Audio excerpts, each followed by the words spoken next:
Welcome, everybody, to the first episode of Divots and Pivots. We are going to bring this to a weekly show to discuss DFS, golf news, and really anything golf to get you going for the weekend ahead, for however you choose to enjoy the golf world. Myself, I love the DFS side of it, so we're gonna tackle some picks for you. I'll go through the numbers. And with me today, we have Cody Cook at D Prodigy, I should say. Sorry about that. He's joining me today. How you doing, Cody? Not bad so far. Like I said, just woke up and we're already ready to talk about golf. Already made the coffee and everything, so I made it in time. I promise I did.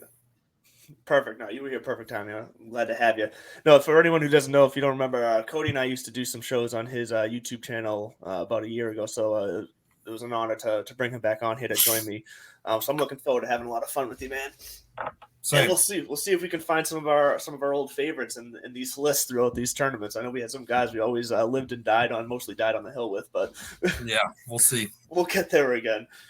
So let's jump into it. So we got the AMEX Express this week. A solid 3-course weekend, which always makes things interesting. You know, we got the Pete Dye course, the Nicholas course, and then the La Quinta. So we got to look at some different things here. What plays to each course's strengths? There's some interesting stuff. Like some of these guys aren't even going to play with the hardest course, which is the Stadium course, the Pete Dye course, until the weekend if they make it there. So there could be some opportunities for some edges there that we can find to possibly avoid that course if we feel like it's necessary, or if not. So let's jump right in. So for instance, the Nicholas course here, it's typically placed pretty easy. Fairways are easy. All these courses are pretty similar as far as length. The wind's not usually a factor for this tournament, but the big difference is fairways. So fairways tend to be harder on the Stadium course, the Pete Dye course. So that's where I'd like to start off. Looking with you, let's go through some guys who are avoiding that course for the first 2 days. Which like you said, it's going to be interesting in your lineups because it is kind of a 3-course breakdown. So this is going to vary between. So it's 7,113 yards total, par 72, defending champion Siwoo Kim. So that should tell you that this course can be fluctuated. It can be hard at moments and it can be easy at moments. We just really don't know because this is now the second tournament of the year. So players are still trying to get ready for this. We don't have the top players. When it shows Rob McCanley at the very top of DK, that should tell you that. And then it all of a sudden breaks down to the next tier of guys. It's going to be different trying to build your lines because of not everybody's ready. Not everybody's mentality is ready, which we'll talk about pretty soon because mentality is going to play a big part in this already because we already had an argument between 2 players last tournament. So It's going to be interesting to see. Like I said, we're at the really vary between our lineups, and it's kind of cut and dry at the top of the tier on DK, but we'll get into that pretty soon. It does feel like the tour in general is starting to get this kind of edgier rivalry to it. You know, obviously we had we had Koepka and DeChambeau last year, which honestly was very entertaining to watch all that go down. I really enjoyed all the memes and the pictures, but it's kind of nice to have this edgy feel back to the tour where we might have some rivalries come up, and I don't mind it. I think it makes it a bit more fun. It makes it more entertaining, and I think right now golf is on the rise. They gotta kind of grasp on any entertainment value they can. So I'm not saying go out there and manufacture rivalries that get nastier or unsportsmanlike, but some healthy back and forth is okay in my eyes. But I mean, you hit the nail on the head there. So I mean, second kind of tournament of the year here, and we've already seen so far this year has kind of been unexpected. So some of the courses down in Hawaii they're played where usually there's wind kicked up, and I mean it's usually a pretty easy course anyways, where they will shoot to the high teens, the low 20s. But man, what was the winning score? That like minus 32, 13 under, 32 under, I think, something like that. Like run there. The course just had no wind. The greens were soft, which is never the case. So there's factors like this that, like you said, weather's going to play a big factor, and it's typically pretty calm here. But there's a lot of factors that, especially being early in the year, that's going to make a difference here. So, but you mentioned one name already. You mentioned Sungjae Im, who is the sorry, not Sungjae Im. Siwoo Kim. I always do that between the two of them for some reason. But Siwoo Kim came out and won last year. It was a big win for him. He had withdrawn the year before, so that was a nice bounce back. He's having a pretty good year so far. He finished, I mean, not pretty good, but finished 55 and 23. He's made the cut so far in his 2 tournaments played. But what is interesting about him is he is coming in as the top in strokes game approach in correlating courses. So for me, that's big because he's going to find the fairway because that's just what he's good at doing that. But he's going to be able to stick it next to the pin and on the green somewhere he needs to really attack these greens. So Siwoo Kim is a nice could be in a nice position to repeat this year. My only issue with him is his price. He's a bit pricier this week. That I'm not sure I want to pay the price for him with some of the other guys on the card. That's the thing, is it's going to come down to pricing, obviously, because if you look at it, pricing is a little bit different this invitation, but it's pretty much, like I said, cut and dry at the very top.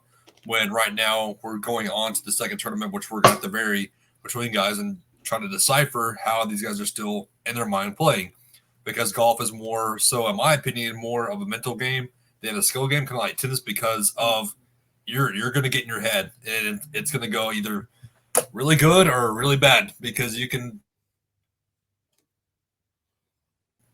be, like I said, one guy I always talked about was Max Homa. After he finally figured out his mental game, he came out on top at the very end of the season, which I remember that's our boy. I know, like I said, that's the guy I was on and rode hot with it because of, like I said, mental game. He finally figured it out, finally figured out all his games. So these arguments are pretty fun. I think it's going to be really cool to actually see golf go into another direction, because they're having to compete with, like I said, NBA and NFL at the same time for broadcast time. So you're going to have to find something to keep the sport alive, which I think is pretty cool. I'm pretty cool to see.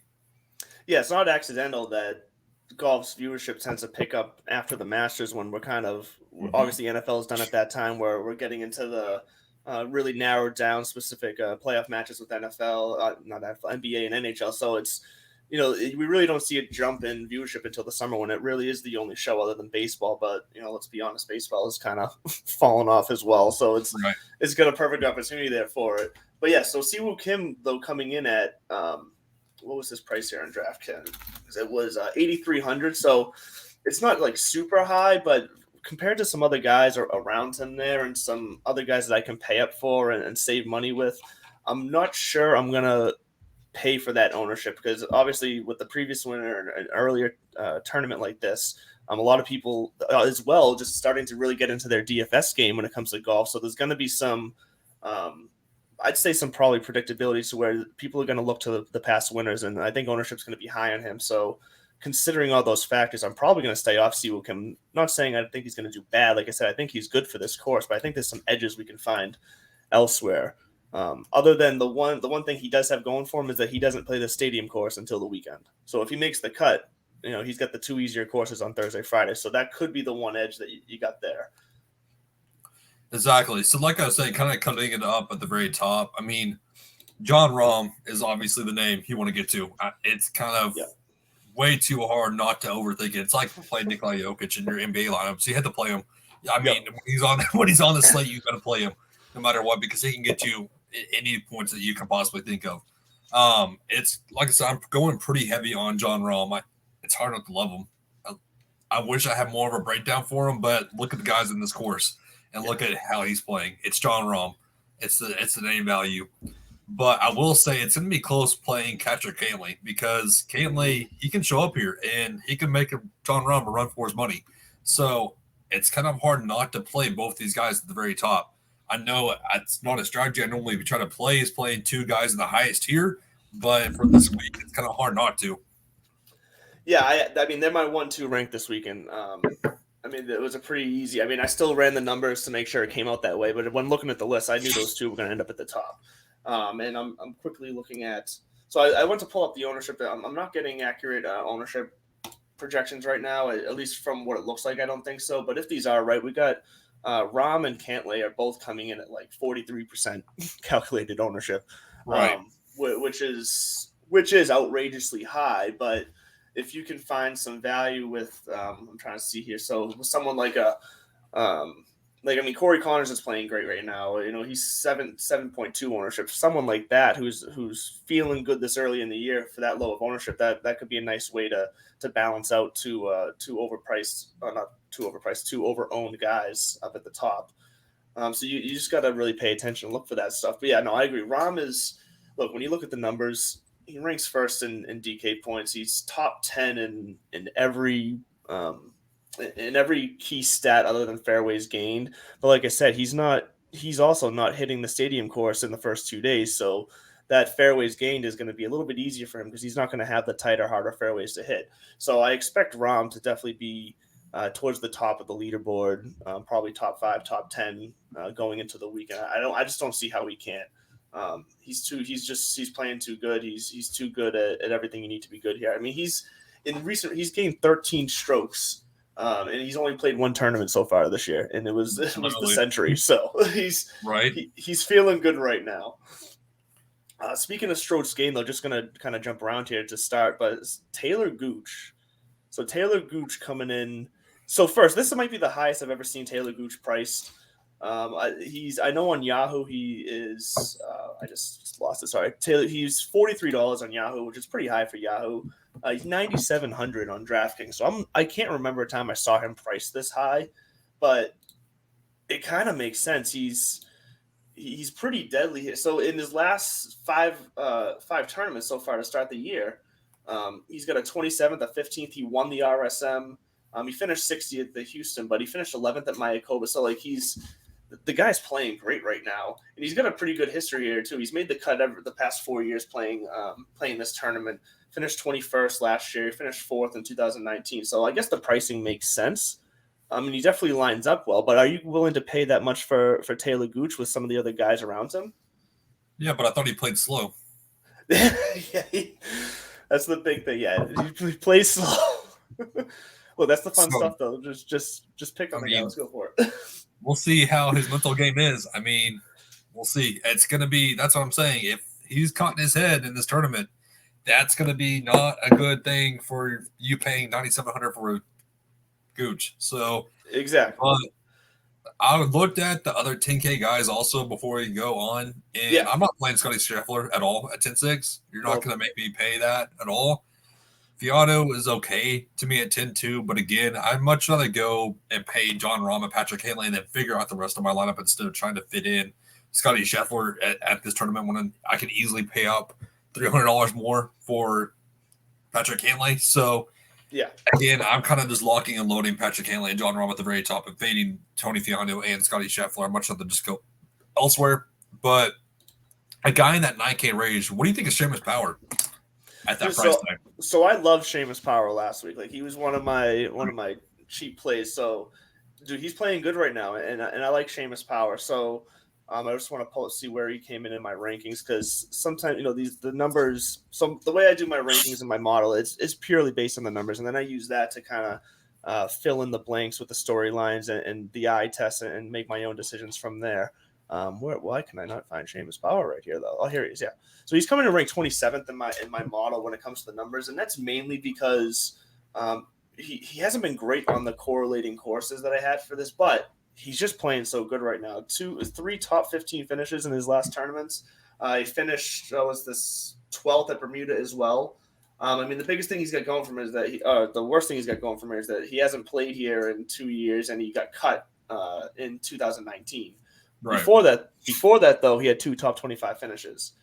So considering the way he's looking now, coming out hot, playing confident, feeling good, he's a guy that I'm willing to get to this week. And he ranks 9th in DK points so far this year. So he's definitely an edgy. So once again, he's $36 on Yahoo. He's 95 on DK. So the price is a bit higher for someone riskier, but his ownership should still be pretty low. I mean, it's actually coming in at like 28%, so that's actually surprising how high that ownership's coming in on him. So I think people are starting to catch on watching his last 2 tournaments or so. Exactly. But I'd still be willing to play him. I think he's just good enough where I'm surprised at how high that ownership is. I wouldn't be surprised to see that ownership drop by tomorrow morning. So I'd be willing to play him.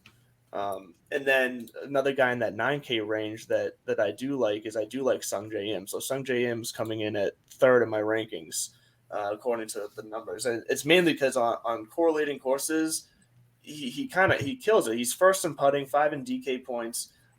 He did get cut last week, so that could help keep his ownership down. But still, in strokes gained total in 3 tournaments so far this year. He's gaining 8.38 strokes through 3 tournaments now. So that number doesn't lie right there. Sure, he had a bad week last week, but he's coming back. Coming back to the mainland and the West Coast, and I like him to bounce back this week.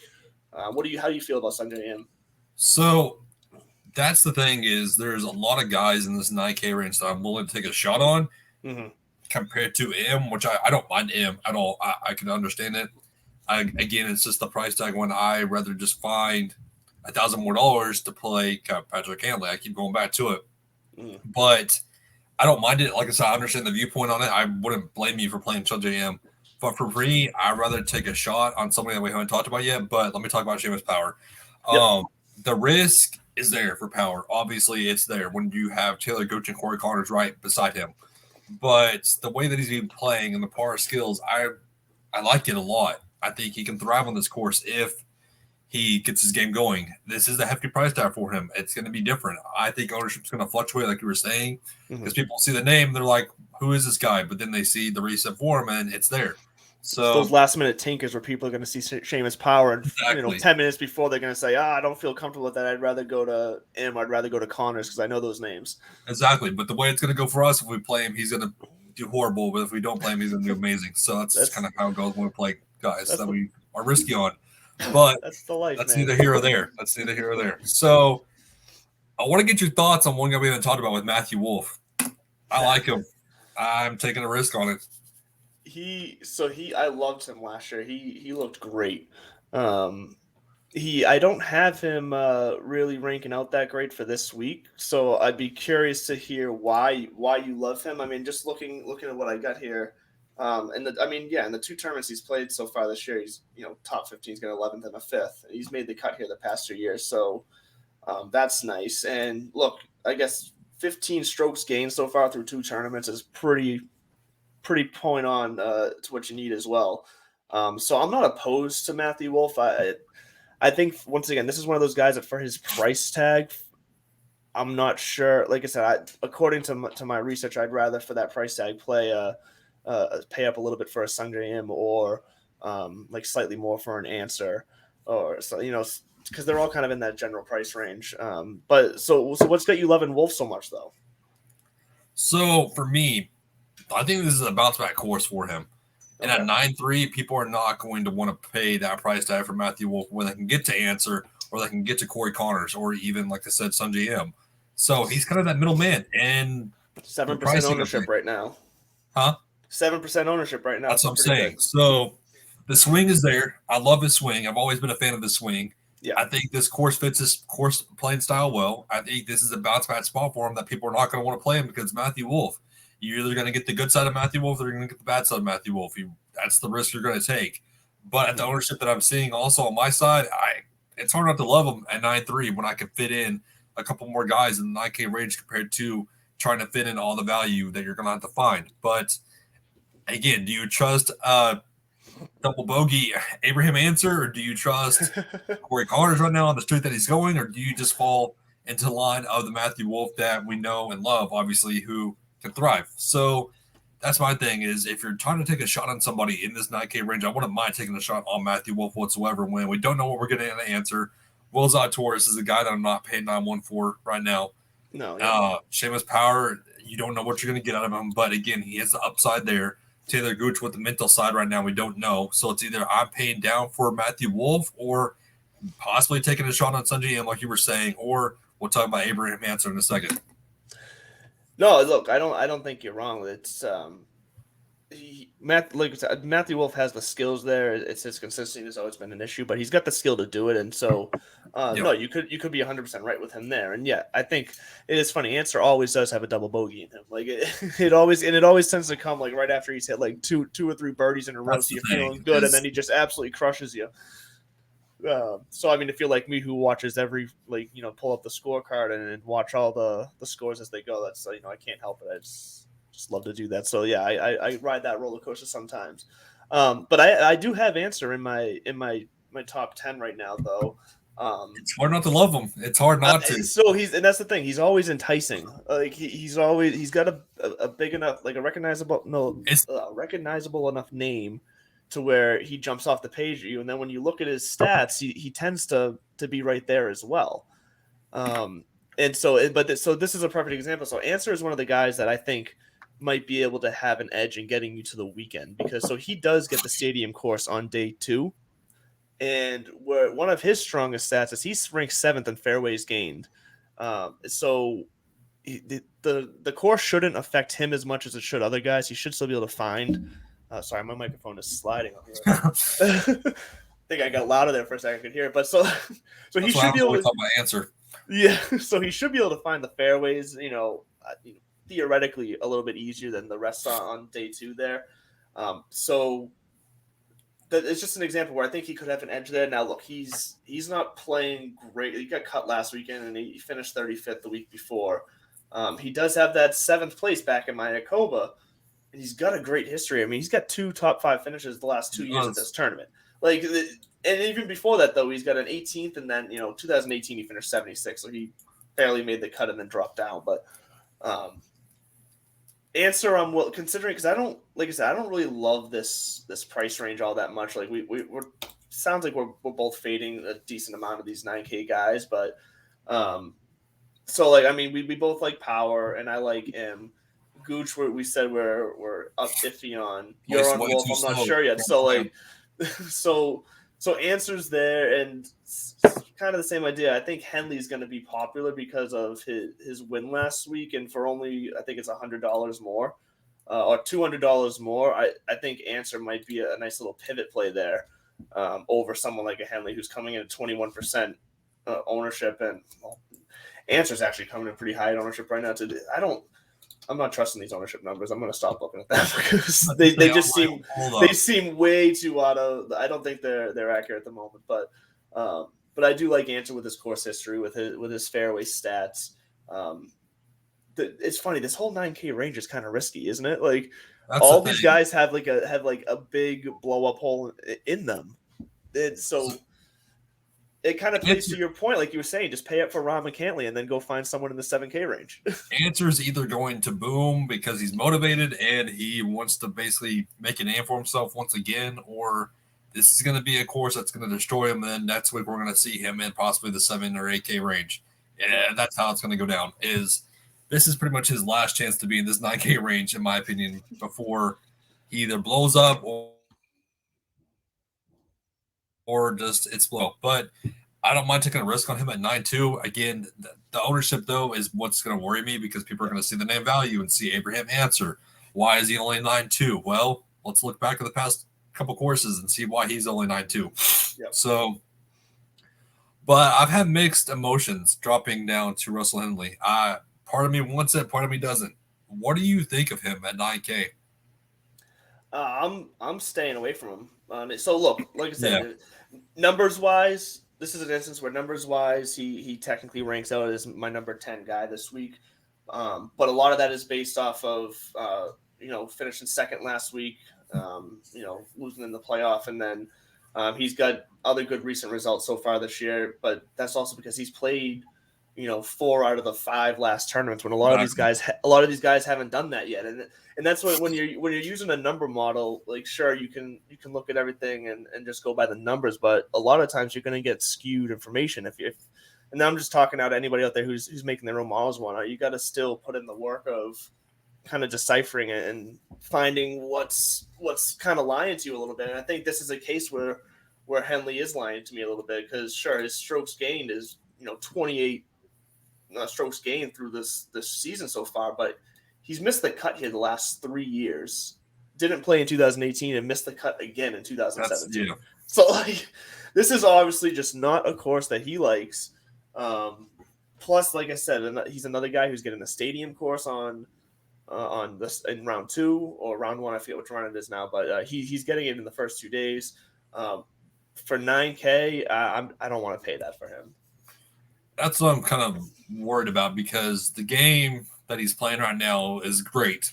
I mean, Russell Henley's looking good, not going to lie. But then we get to how he does on this course, which that's a whole other demon. So it's 9K. Do I pay up for him and try to fit in somebody else, or do I just wait and kind of skip over the name? Again, I'm having mixed emotions on it, but kind of dropping down to the range that I don't like in the AKs. There's not a ton that I like in this AK range. Yeah, I struggled in this range too. Yeah, there's a couple guys that stand out to me, but again, a couple that don't.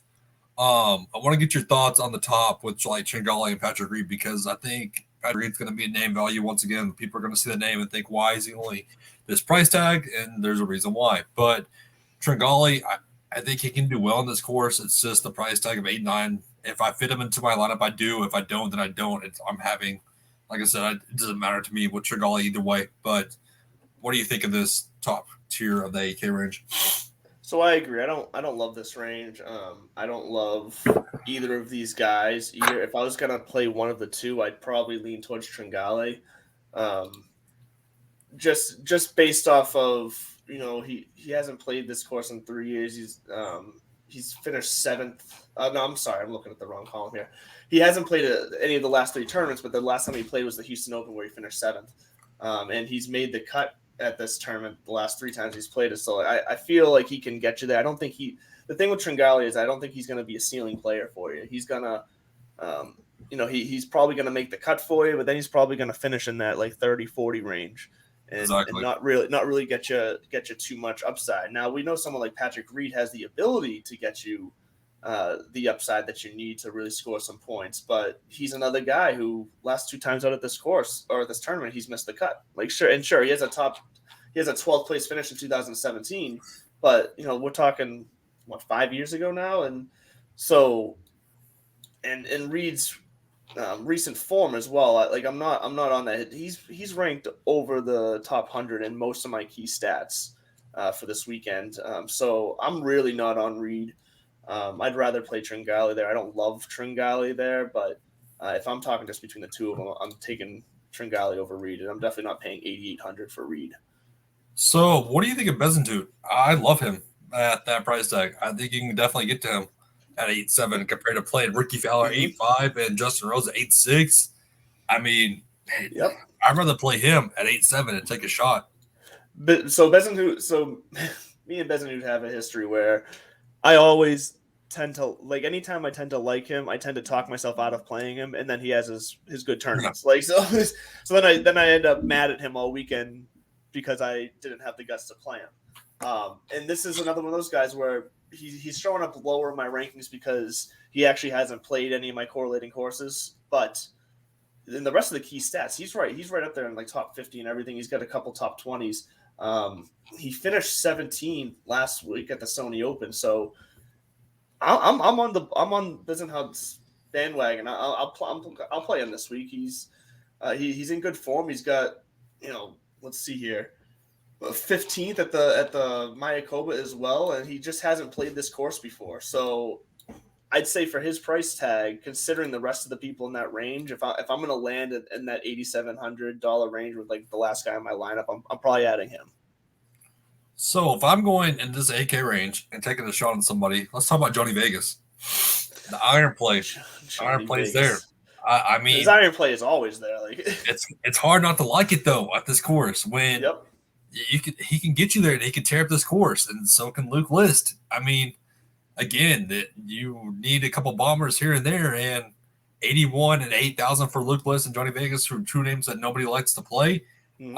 I'd rather take a shot on it at 8,100, who he can easily tear up this course and hit bombs. So can Luke List. I don't mind taking a shot on either one of them, especially when I'd rather play Ricky Fowler or Carlos Ortiz. No, not really. So no. I'd rather play Vegas for sure. I mean, I'd much rather just take a shot on somebody in Johnny Vegas than even play Brian Harman at 7,800. So again, if I had a pick and I want 2 guys that are going to fit into my lineup, if I want to play like the third man, what if I want to fit Justin Rahm and Patrick Cantlay, and then I can fit in Johnny Vegas, I don't mind taking that 3-man stack. So yeah, because I think there's some options lower in the pricing that can allow you to do that 3-man stack, and you're right. His Vegas's ball striking is up there with the best. Like he's typically always top 10. He's also just playing good right now. Last 2 tournaments, he's finished top 30, and he's never missed the cut here either. At least not since 2017. Is as far back as I went. But so that he could be that nice safe play who can have an outside chance of delivering you like a top 20 finish to pair with Cantlay and Rahm, who should, for their prices and their stats, they should both be top 5, top 10. So if you're telling me that I'm going to pay up for a stack of Cantlay and Rahm in Vegas, I'm going to get all of them in the top 20 with, hitting birdies, like that's a no-brainer for me like that. So I definitely like that call of Jonathan Vegas. But like I said, everybody else in this range, I'm not liking whatsoever. Yeah. It's hard not to. I mean, it's kind of hard to fit into these other guys like Carlos Ortiz. And again, kind of going back to Tringali, I do like Tringali, but it's just he's not played in a minute. It's been a while since we've seen him. So I don't trust a lot of his AK range in Ricky Fowler and Alex Noren. I mean, Siwoo Kim, like you said, the upside's there, but I don't know at 8-2 when I can pay down for Johnny Vegas for only $100 less when a guy I trust more. So this range is kind of iffy, especially when I have guys in the 7K range that I'd much rather go to, which I know that's saying something, but this is, like I said, the Amex. So we're going to get kind of an interesting lineup build. We're not going to have high price names. So, do you like anybody else in this 8K range, or are you ready to go on to the 7Ks? Yeah, no, I don't. There's not a lot left in this 8K range I like. I will say you should be able to get Vegas for like less than 10% ownership too, which, like we said, if you pair that with Cantlay and Rahm, who are going to be 30-40% owned, like that you're going to need that if you're gonna build around and have a unique line, you're going to need that ownership differential. So no, the rest of this range is like I 100% agree with you. No one really jumped out at me here. The 7K range though was. There's definitely a couple guys here. One guy towards the top of the 7K range that I actually really like this week, who was another guy who every time I play him, he seems to absolutely, crap the bed and disappear. But I like Russell Knox this week. And I'm not sure how many times I've ever said that, but I like Russell Knox this week. I think he's playing good right now. He's got a great history at this tournament. Another guy who in the last 5 years, he's not missed the cut. And to boot, he's not had a finish worse than 37th this year. So I think, once again, Knox is going to be an example where I don't expect him to win. I don't really expect him to even get top 10. But if I'm going to take some of the other riskier plays we talked about, I need someone who I feel is going to be safe to make the weekend and just get as many points as he can. And for me, Russell Knox is going to be that guy. He also doesn't get the stadium course on the first 2 days. So once again, we talk about the odds go up there, and he's already a guy who is ranked 5th in fairways gained. So his approach is good. His ball striking is good. So sign me up for the Russell Knox train. So let's play a little game and guess a player. I love it. I want to talk about. So because we're at the halfway mark, I want to see if you know who I'm liking, and I'm scared to death of it. But a guy who has injuries, who is way up and down. He's between 7-8 and 7-7. Who do you think I'm talking about? That is hard to freaking trust. 7-8 and 7-7. So you talking Woodland? Yeah. So yeah, that's what I'm talking about. I like him. I like him a lot at 7-7. He can definitely get it done. He's a bomber, and if he gets his driver going, the iron plays there. It's going to be a good week if you're playing him. But it's so hard to not just fade him because of the name. It's so freaking hard.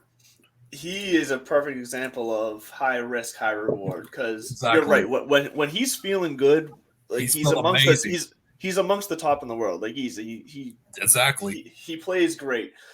He's not playing good right now though. so I mean, and that's the thing. So yeah, sure. So here's the thing. So he missed 2 cuts back earlier in the year at the Houston and the Mayakoba. So he hasn't played the last 3 tournaments. So if you're going to talk yourself into taking the risk, I guess the argument would be he's taken the last 3 weeks off to get his head right, to get his body right, and to kind of find that groove. He obviously hasn't not been playing golf in the last 3 weeks. He's probably just been playing his home course or traveling around, whatever, and doing what he needs to. I actually haven't even checked. He may have been playing on the Euro Tour. He might have been in Abu Dhabi. I didn't even check that, but it's so weird seeing him at price next to Ches Reavie. And like it's just I don't get it. But again, this is all about mental game after injuries and how am I going to play now? So again, though, if we go back to how Gary Woodland used to play, and the game was definitely there.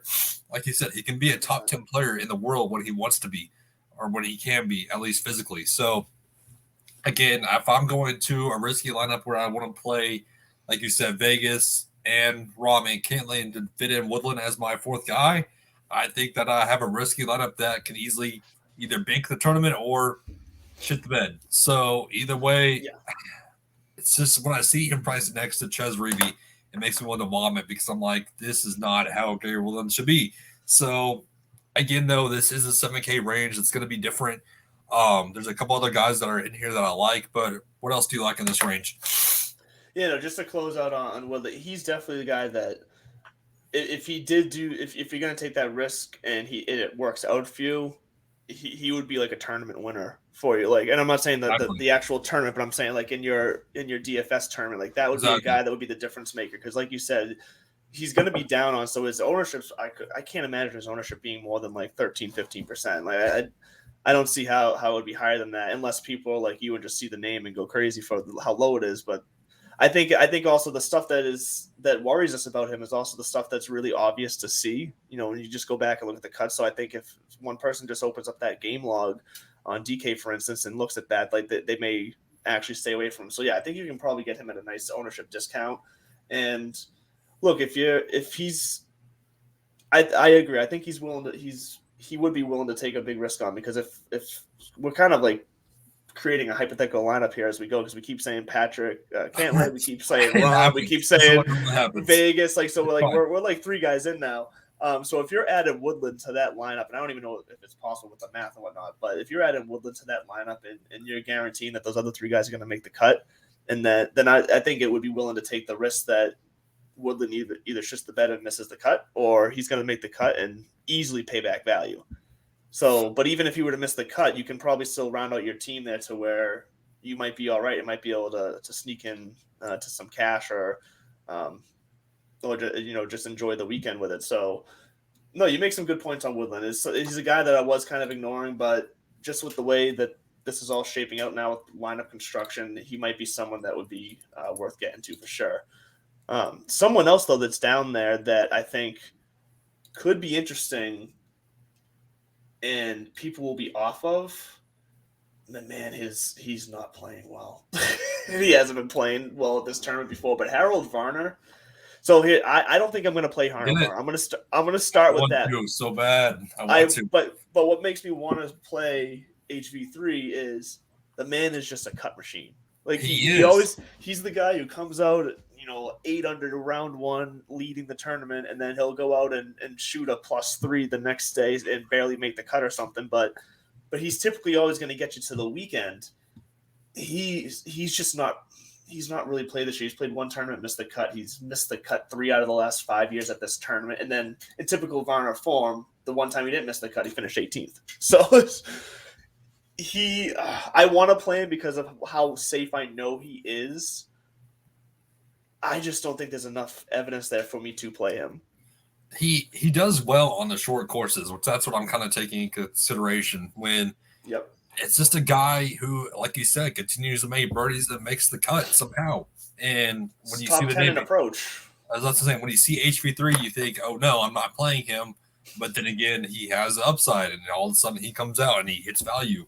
So the name value is there. But if you want to go for a value that's, if you want to pivot away from him, I wouldn't mind going to Lucas Glover. He kind of does stand out to me also at 7-8. So, like I said, if you want to take a value in him, I wouldn't mind it. But are you playing any of the Grillo, Adam Long, Brendan Todd, Chuz Reavie kind of lines or no? So real fast, I'm mad at Lucas Glover. So Oh God, he was one of my big big sleepers last week, and last week, yeah, it didn't go well. So I'm it mad at him right now. happens. But no. So the only guy really, other than that you mentioned there, that stood out to me a little bit was Ches Reavie. So he ranked out, like I said, when it came to the numbers, he ranked out pretty good. He ranked out 20th in my rankings. I think that was mainly attributed to so far he's in the 3 out of the 5 tournaments he's played so far, or at least out of the last 5. He's made the cut, but he's also got not a ton of upside because he hasn't finished better than 26, and he tends to finish in that 30-40 range. So he's barely making the cuts, or he's having a good first couple of days and then having absolute horrible 2 days on the weekend. And he's missed the cut here the past 2 years.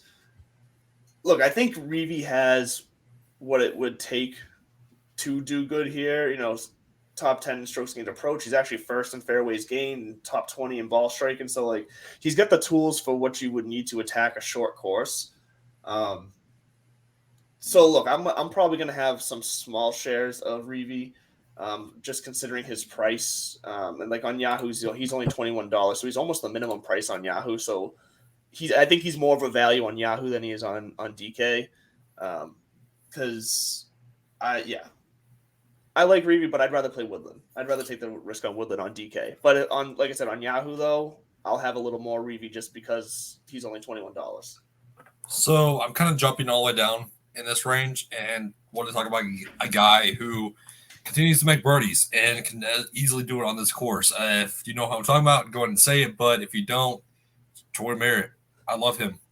I mean, the birdie making machine. When he's hot, he's hot. And at 7,300, I trust him more than I trust Jason Day's back. So, just saying, I mean, I like him here. I don't like anybody else kind of in this lower range. I'm not playing Phil Mickelson at 74. Strowman, he's been up and down. We know what we're getting out of him.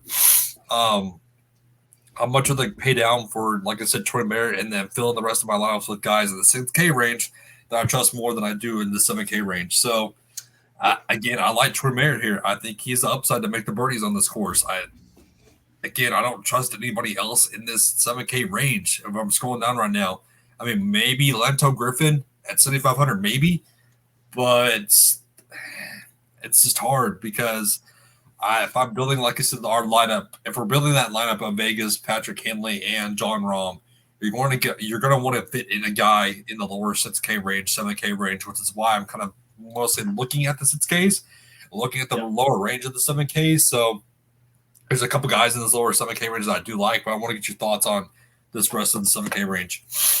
Yeah, so I definitely have some guys in that 6K range that I think are worth their shot to be able to fit in those topper guys. But I agree that I'm glad it was Troy Merritt you were talking about because he is someone that I was definitely looking at. So he ranks 12th in my model right now, and for his price, like I think he could easily pay off value.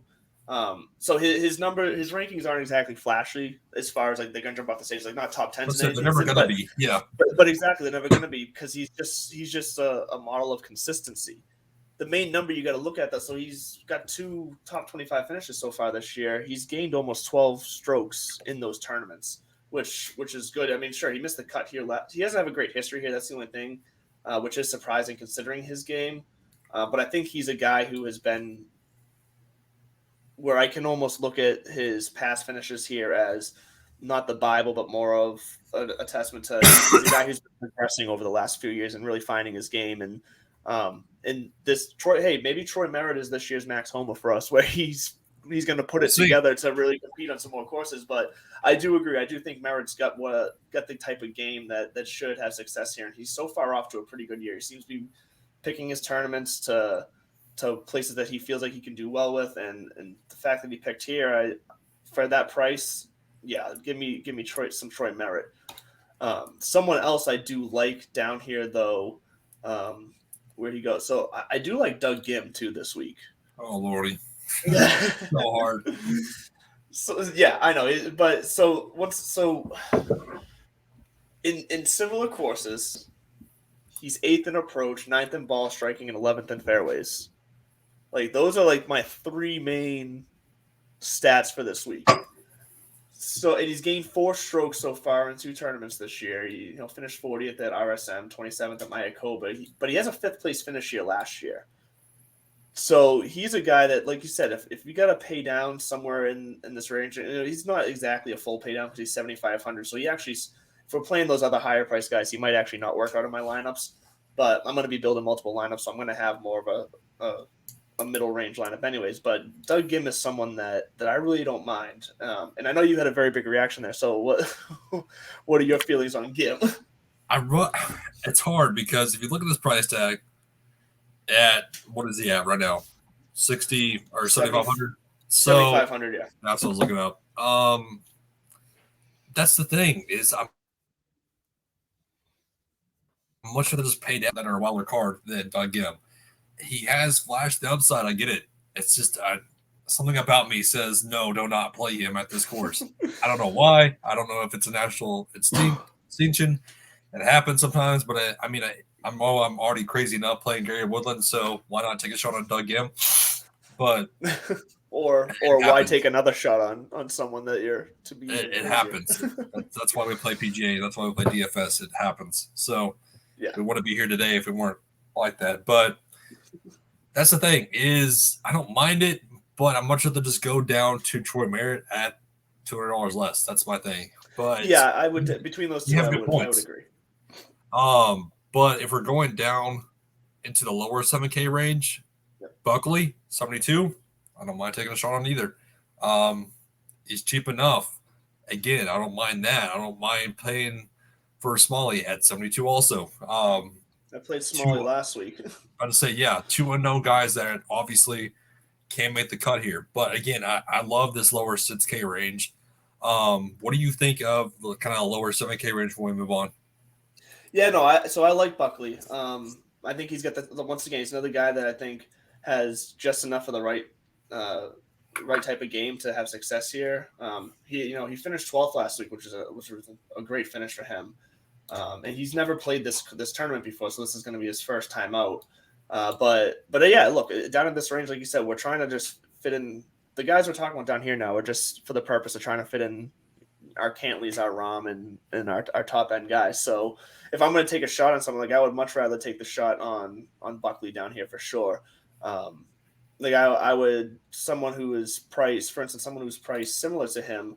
I'd rather play Buckley over Smalley. Yeah, I was on Tom Hoagie last week. I like him again this week, but I think he might be a little bit more popular. So I'd rather play Buckley there if I'm already got a lineup where I have high ownership. I would play Buckley over Hoagie, even though I do like Hoagie this week. So yeah, I'm with Buckley there. I like that call.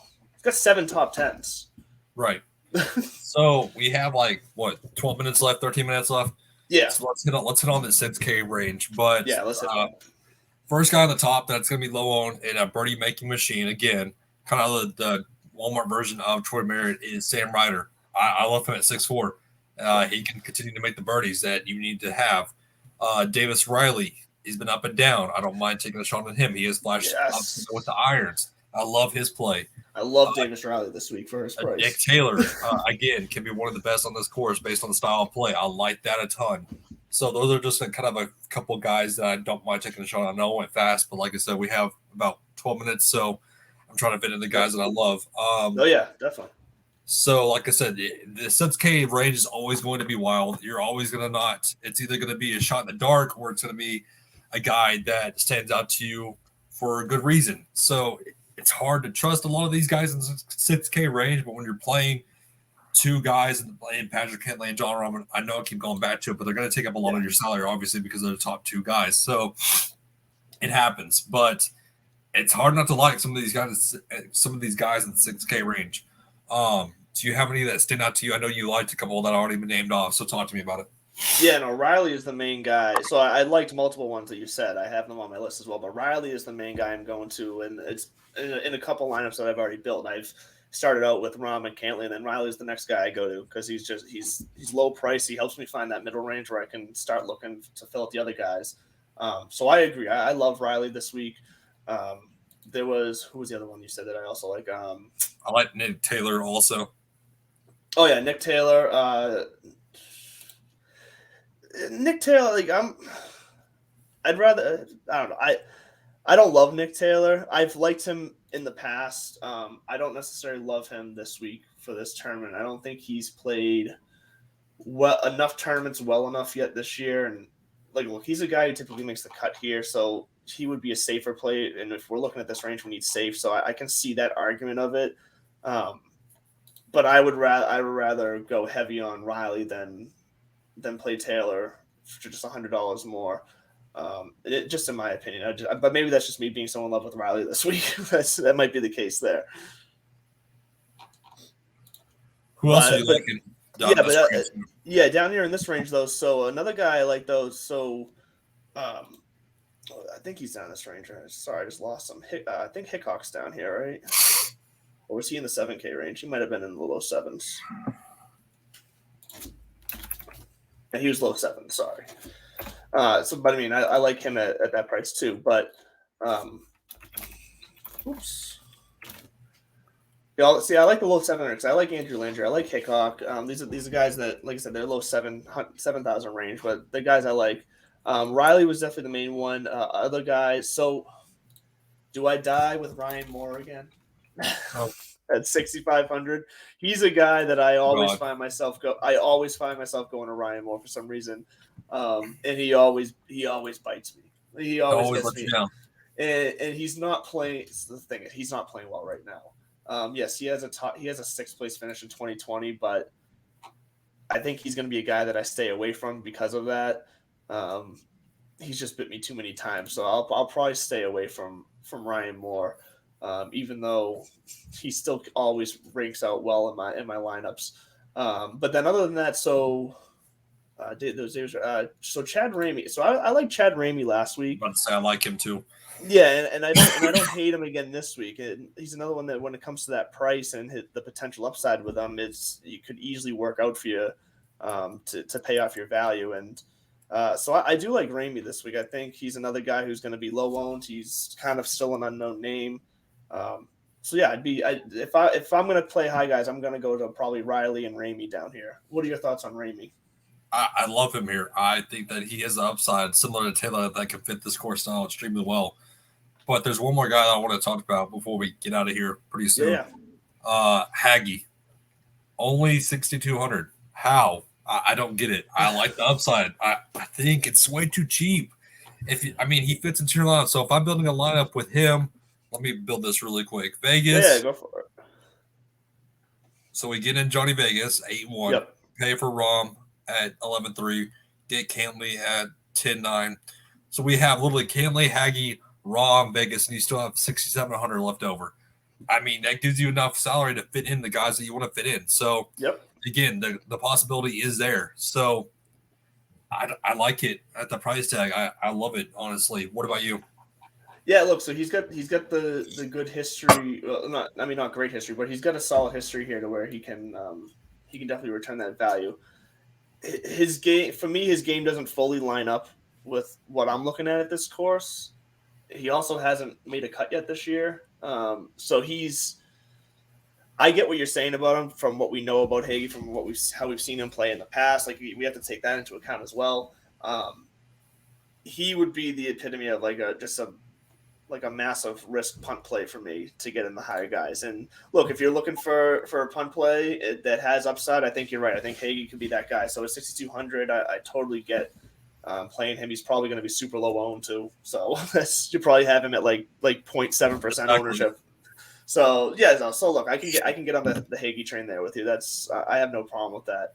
I haven't found myself having to get all the way down to the 6,200 range, but I'm going to try out some stuff since we've talked about some stuff, and I may have to get down there myself. So if I do, I'll probably get to Hagee. Exactly. So that's what I'm saying. You're going to either ride or die with these guys in the 6K range. It happens. They're either going to boom completely and make the cut. You need to have them make the cut because it's really difficult. And nowadays, which I've seen, to make 6 out of 6 for your golf lineup. Yeah. It's difficult, but the possibility is there. So if you even get a 5 out of 6 with the 6K range guy not making the cut, you'll be in good shape. You should catch that. Like I said, it's extremely difficult. The best of the best, obviously, can somehow make 6 out of 6, but that's when you're playing 150 lineups and you don't know what you're doing or you don't know what you're playing at that rate because you're just playing max entering. So it happens. But that's the thing is, if I'm hand building a lineup and I want to fit in the top tier guys, I want to fit in a bomber and I want to fit in a guy in the lower 7K and 6K range, those are kind of the guys we're looking at. I think it's a possibility for them to thrive. I think they have the upside, but this is the AMEX Express. It is going to be wild. It's going to be a crazy course that some guys that we talked about are not going to boom, and it happens because this course is different. This course is difficult in some aspects, and this course can basically eat you alive at some points. So, but what else do you think before we wrap up the show, man?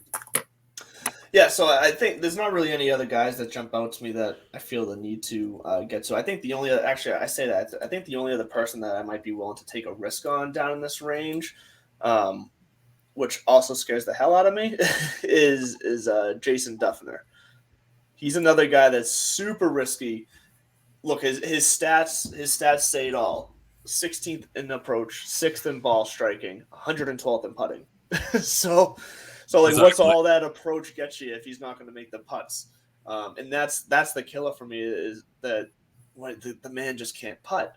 Now he does tend to putt better on Bermuda grass and on the correlating courses here. So on the I think it was 3 or 4 different courses I chose as correlating courses. On those courses, he's actually ranked 16th in putting. So if there was a tournament and a course style that he might be able to negate his bad putting on, I think it would be this one. And like we said, if we're playing guys down here as a high risk guys, then I'd be willing to take a risk on Duffner to squeeze in along with the Hagies that we talked about. Exactly. So that's what I'm saying is it's just all about how lineup construction is going to allow you to fit in the lower 6K guys, 7K guys, and in order to pay up in that 10Ks because like I said, if we're breaking it down one more time, the 10Ks are kind of cut and dry. You obviously play the 2 top price players, and then 9K is a little bit wild, and then 8K is kind of all over the place also. But then that's when we get down to the 7 and 6K range where we have guys that we really love and want to play. So it's going to be an interesting course to say the least. I'm excited about it. What about you? Yeah, look, I'm just happy golf is back. Like now that my glorious Patriots are out of the playoffs, I got to hang my hat on something, and golf's it now. Like we're here for it. It's I'm here for this tournament. It's probably gonna be the first one that I really try to tune into all 4 days. So I think it's gonna be a fun one. Where back on the West Coast, it should be pretty good weather from what I've looked at. So that shouldn't be a factor. So yeah, I think it's going to be fun. We only got a couple minutes here left, so I want to be able to give you a chance to kind of update us on what you're doing, where people can find you, really anything else that you want to plug out there and say about yourself. Yeah, man. So like I said, me and you go way back, obviously. I'm always on Twitter, despite me, having to work still. I know I'm a cop in the day and then play sports DFS on the side. So that's kind of what I do is I basically work on the streets and then still try to listen to the radio about sports. So I don't get to listen to my Cowboys anymore. Obviously, we're not going to talk about that because I'm still pretty upset. My fiance had to tell me to stop yelling at the TV, stop telling them to not QB draw, and not spike. So when my wife has to tell me that, it's a little bit bad, but we're not talking about that. It happens. So next year's our year, though. Like I always say, next year's our year. So, but yeah, man, that's pretty much who I am. I break down Yahoo NBA Fantasy on Fantasy Six Pack over there. I do article a day or article a week over there, breaking down my Yahoo NBA plays. I mostly play NBA, UFC, and PGA. So those are kind of my favorites. I do play NFL, obviously, but who doesn't play NFL? It's kind of hard not to. But yeah, you can find me at DP Prodigy. So I'm on Twitter, TikTok, Instagram, YouTube, and I have my own website. So it's a lot, but it's not hard to find me because I'm always tweeting something either funny or something either about sports. So it's give or take. But what about you, man? Let's talk about you. This is your show. This is your live line. So this is what I got going right here. This is episode 1. I've been trying to put this together for a few weeks now, and I remember, yeah, we're just doing it now. So this is what I got going. Belly Up Sports has been great. So this has been a great opportunity to jump in with Belly Up Sports to get this show going. I know you just kind of jumped in with us as well. So welcome, congratulations. Right. Are you gonna be doing anything specific writing wise with Belly Up or? So I'll keep that what's the plan? We'll see. Okay. Yeah. So mainly So Cody's gonna be a pretty regular guest with me on the show weekly, sure. whenever you can make it in. We got some guests that are gonna be coming on as well, so I'll keep you guys posted on that. But other than that, shout out to Belly Up Sports podcast network. Check them out at Belly Up Sports, at Belly Up Fantasy Sports, at Belly Up Podcast. You can find them all over the place on Twitter if you just search Belly Up. Shout out to Tiki Live as well. This is we're going live on Tiki Live right now, so check out the link on the Belly Up Sports pages. You can find us there. We have 24/7 live content on Tiki Live. So we'll have reruns of previous shows, and then when anyone's live, they'll be live on Tiki Live. So definitely check it out. We got a ton of great shows that you can check out and enjoy. Other than that, though, good luck this weekend. Enjoy and have a great day, everyone.